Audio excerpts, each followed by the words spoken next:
अगर इंडस्ट्रियलाइजेशन की बात करें, इंडस्ट्रियलाइजेशन औद्योगिकरण, और 38 देश विकसित हो चुके हैं औद्योगिकरण से। औद्योगिकरण अगर आप देखेंगे तो पहला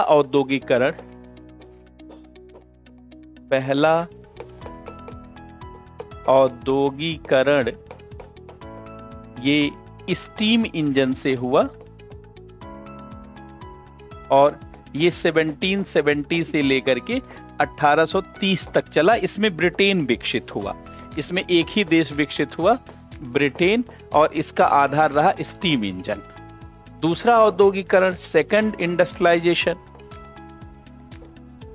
इंडस्ट्रियलाइजेशन बिजली के से संभव हुआ।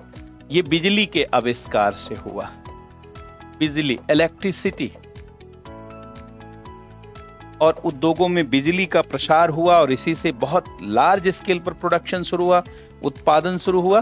और ये 1830 से लेकर के 1945 तक, इससे 21 देश विकसित हुए, 21 देश विकसित हो गए, और इससे एक देश ये था, तो 22 देश 1945 के पहले ही विकसित हो गए थे। अब थर्ड इंडस्ट्रियलाइजेशन, तीसरा जो औद्योगिकरण हुआ,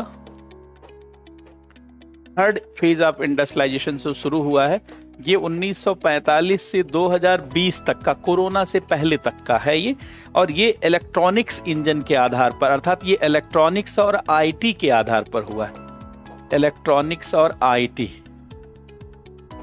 अर्थात इलेक्ट्रॉनिक इंजन यहां मुख्य आधार बना है।